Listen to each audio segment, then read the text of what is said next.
Salve Explorer, benvenuti in questo nuovo video. Io sono il Cyber e oggi voglio raccontarvi la storia di una base militare immersa in uno dei luoghi più belli dell'entroterra sardo. Per raggiungerla dobbiamo recarci sulla cima di una montagna nel Nord Sardegna, vicino alla città di Tempio. La base infatti si trova in cima al Monte Limbara, ad una quota di circa 1200 metri sopra il livello del mare. La montagna e la foresta che la circondano sembrano un angolo del Canton Ticino. Manca giusto qui e lì qualche mucca che pascola per i fatti suoi. Nella base denominata 4 Charlie lavoravano circa 100 persone tra tecnici di servizio e guardie armate e faceva parte di un network denominato 486L Medcom che iniziava a ovest in Spagna alla base 1 Alfa di Los Santos de la Umossa e si estendeva fino in Turchia. 4 Charlie era una base a 3 vie, ognuna di queste collegate attraverso 2 antenne alle basi 3 Bravo sull'isola di Maiorca, 9 Lima a Coltano e 5 Fox nei pressi di Mercoliano. Era una rete troppo scatter i cui scopi erano quelli di trasmettere messaggi in codice durante la guerra fredda e di mettere l'Europa in comunicazione con il Medio Oriente. La creazione di questa rete venne commissionata il 5 ottobre 1966 a Martina Franca, un piccolo comune nella provincia di Taranto, dall'Aeronautica Militare degli Stati Uniti, destinato a creare una dorsale troposcatter che collegasse la Spagna con il Medio Oriente, mediante un centinaio di siti tropo e LOS. Il termine troposcatter deriva da un fenomeno osservato per la prima volta verso la fine della Seconda Guerra Mondiale, precisamente durante le prove di radar ad alta frequenza, e per l'appunto venne scoperto questo fenomeno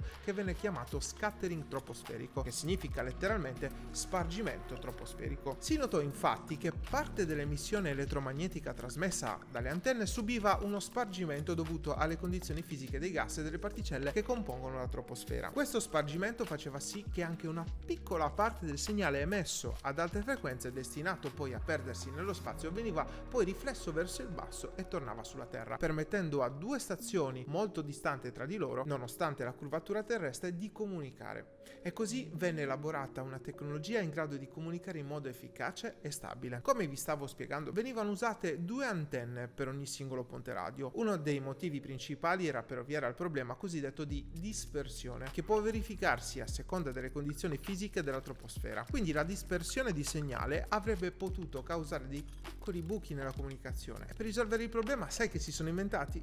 Hanno inviato il segnale che conteneva il messaggio su una seconda frequenza diversa, così era impossibile che il segnale potesse interrompersi esattamente sullo stesso punto dell'altro, evitando di perdere anche solo una minima parte del messaggio. Questo perché il sistema automaticamente scambiava il canale con quello che riceveva il segnale migliore in tempo reale. Un po' come scrivere 2 lettere identiche alla stessa persona, ognuna di queste magari con qualche parola cancellata qui e lì, e la persona che avrebbe ricevuto questa lettera sarebbe comunque stata in grado di leggerla perché avrebbe preso le parole mancanti l'una dall'altra. Ed ora non ci resta che entrare nella base militare più misteriosa di sempre. Siete pronti, Explorer? 3, 2, 1, re!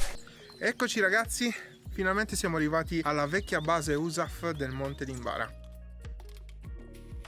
Queste antenne che ci sono proprio alle mie spalle, che sono veramente imponenti, venivano utilizzate per mandare messaggi criptati, messaggi in codice, e poi tra l'altro ci troviamo praticamente nel mezzo del nulla. È una base un po' particolare. Dovremmo passare da questa parte che è un po' la recinzione buttata giù e andiamo. Perfetto, allora per salire si passa sopra queste rocce, ovviamente facendo un po' di attenzione, quindi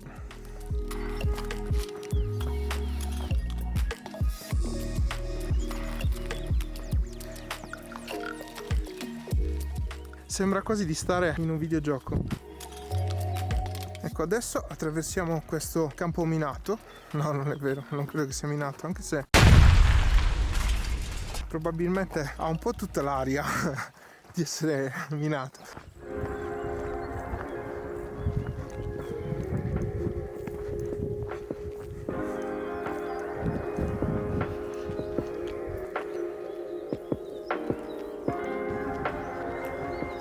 Qua c'è un po' di roba.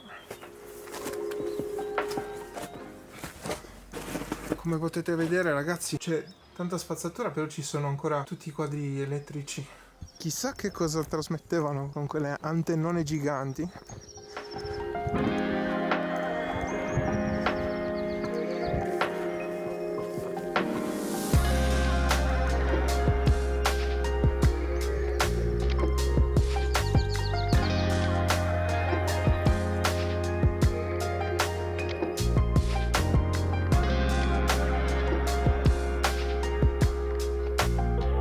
Ecco, c'è giusto qualcosina di pericolante.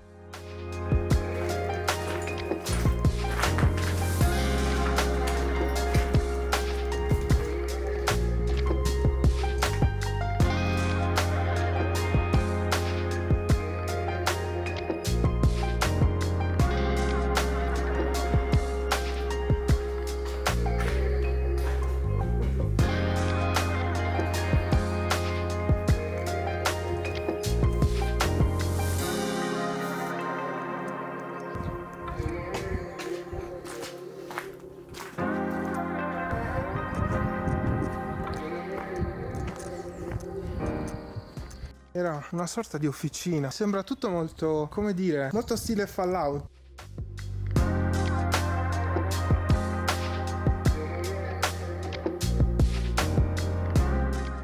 Questo era un posto per tenere le chiavi, immagino. Chiavi dei mezzi. Comunque sono tantissime.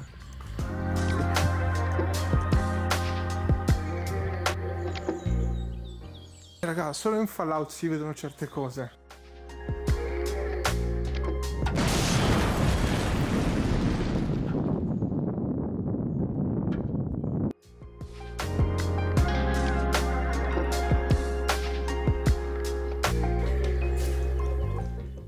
Quello che rimane di fango di anni e anni che questo posto è rimasto completamente abbandonato. Ovviamente l'hanno abbandonato nel 93, è rimasto operativo fino al 96 e poi nel 96 hanno deciso di abbandonarlo definitivamente.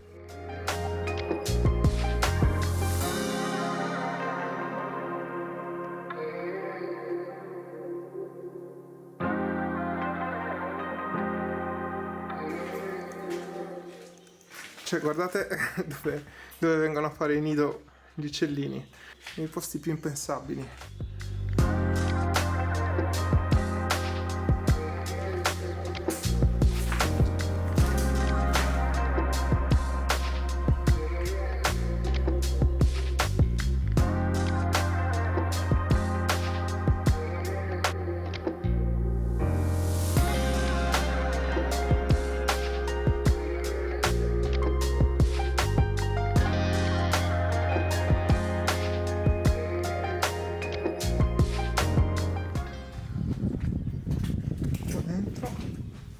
Invece, questi sono i generatori diesel.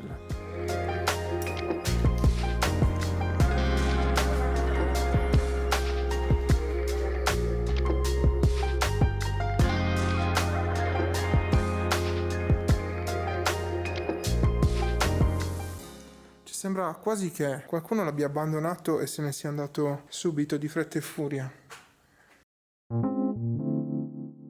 Questo era il generatore numero 2. Comunque c'è una griglia sotto, meglio fare attenzione a dove si mettono i piedi.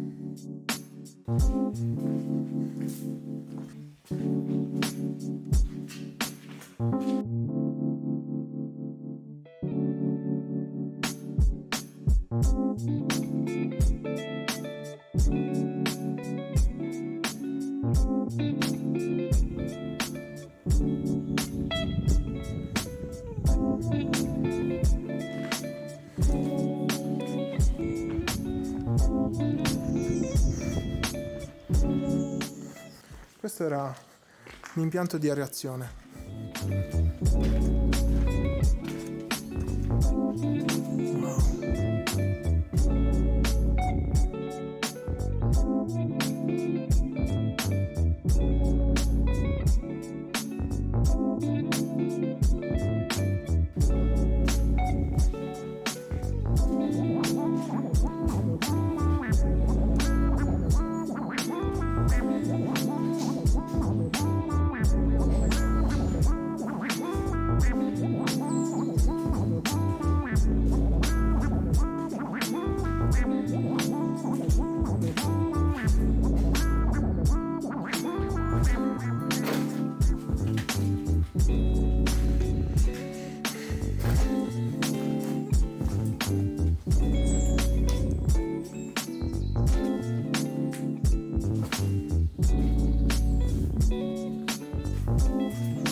Sì, qua purtroppo cade tutto a pezzi.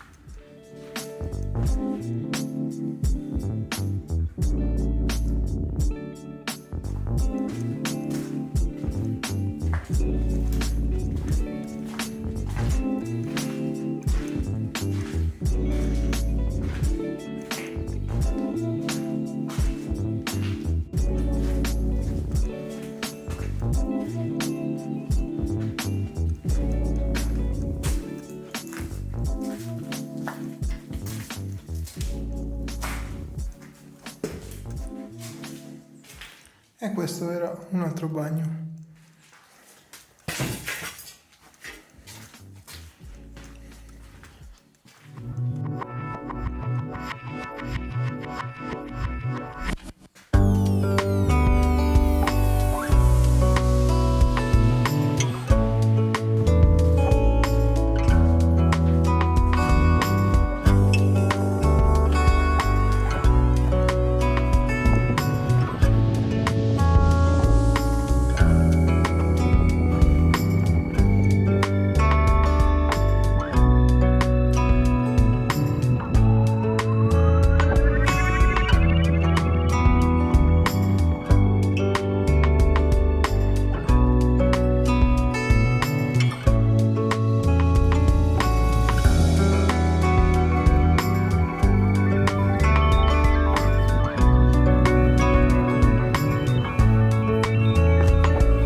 Ragazzi,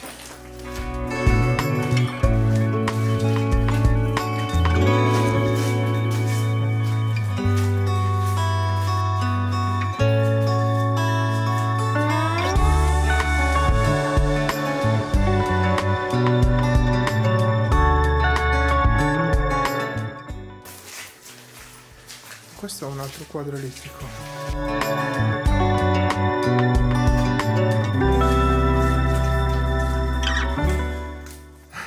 Cazzo, you let your shit American.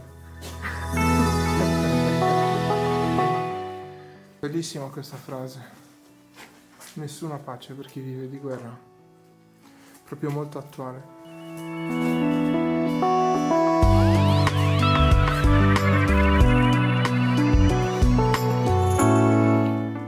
Adesso usciamo prima che magari ci crolli qualcosa addosso.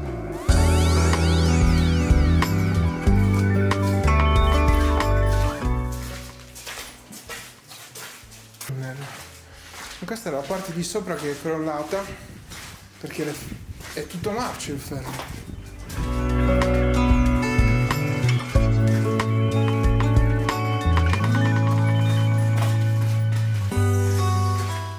Questo tunnel era fatto senz'altro per passare da una parte all'altra della base in caso di pioggia o di vento, comunque era molto, molto più comodo.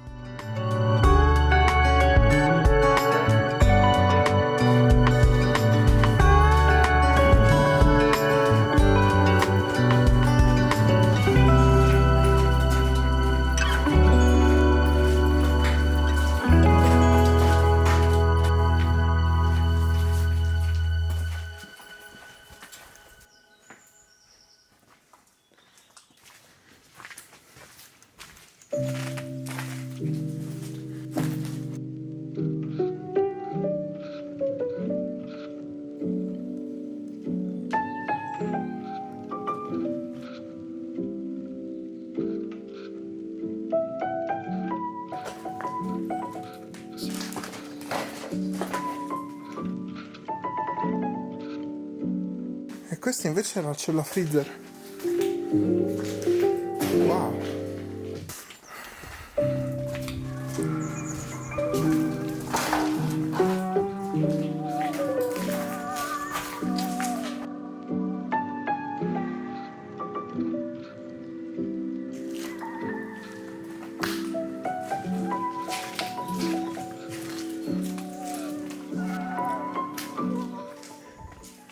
qua invece è una specie di bar.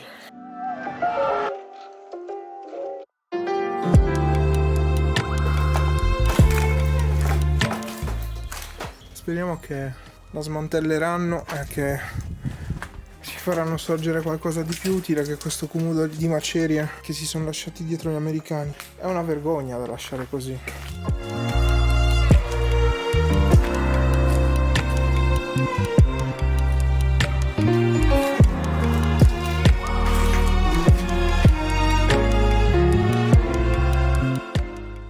L'ultima parte che ci manca da visitare.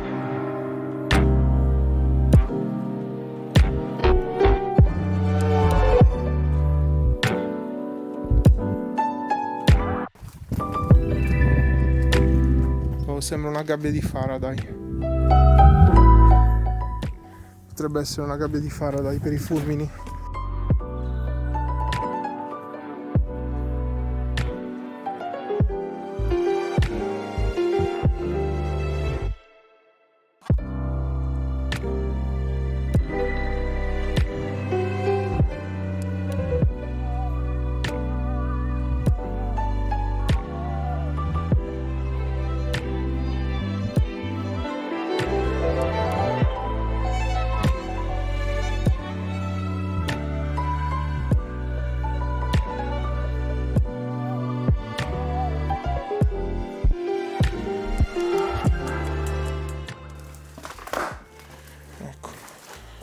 Madonna raga, quanto scricchiolo a sto posto. Cioè che disastro. Però la cosa che mi lascia un po' sconvolto è il fatto che comunque non sono strutture che sono permanenti, si possono portare tranquillamente via. E hanno lasciato tutto così.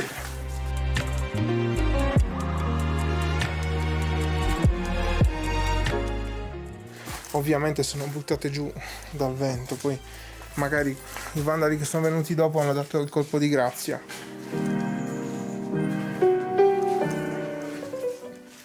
No, è cresciuto un albero addirittura qua dentro. Hai scelto il posto migliore. Quasi morto, tra l'altro. Vediamo se riusciamo a passare di qua.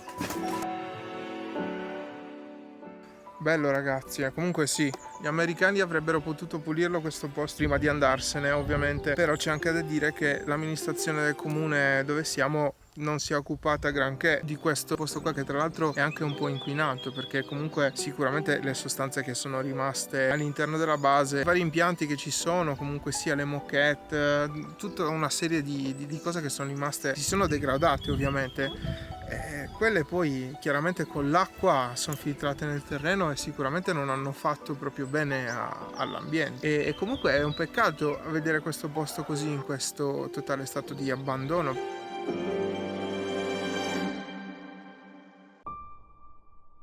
Esplorare questa base mi ha lasciato dentro un sacco di domande, non dal punto di vista pratico ma da un punto di vista esistenziale. Esiste un grande numero di luoghi abbandonati che attendono di essere salvati dai cittadini che lottano contro il tempo e il vandalismo. Purtroppo però trovare lo Stato dalla loro parte diventa sempre più difficile.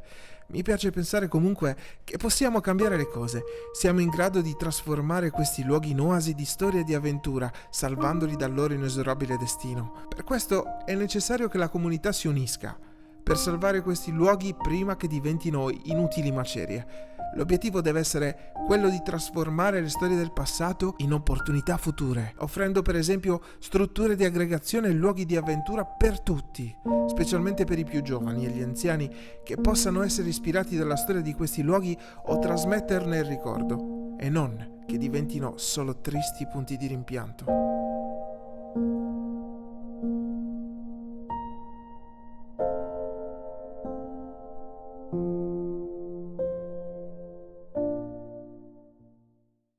Bene miei Explorer, la nostra avventura di oggi termina qui. Se vi è piaciuto il video lasciate un like, iscrivetevi al canale attivando le notifiche e condividete questo video con i vostri amici. Per noi questo è un contributo importantissimo e ci darà la possibilità di portarvi in nuove avventure alla scoperta di luoghi e leggende misteriosi. Siete pronti per il prossimo video? 3, 2, 1, rec!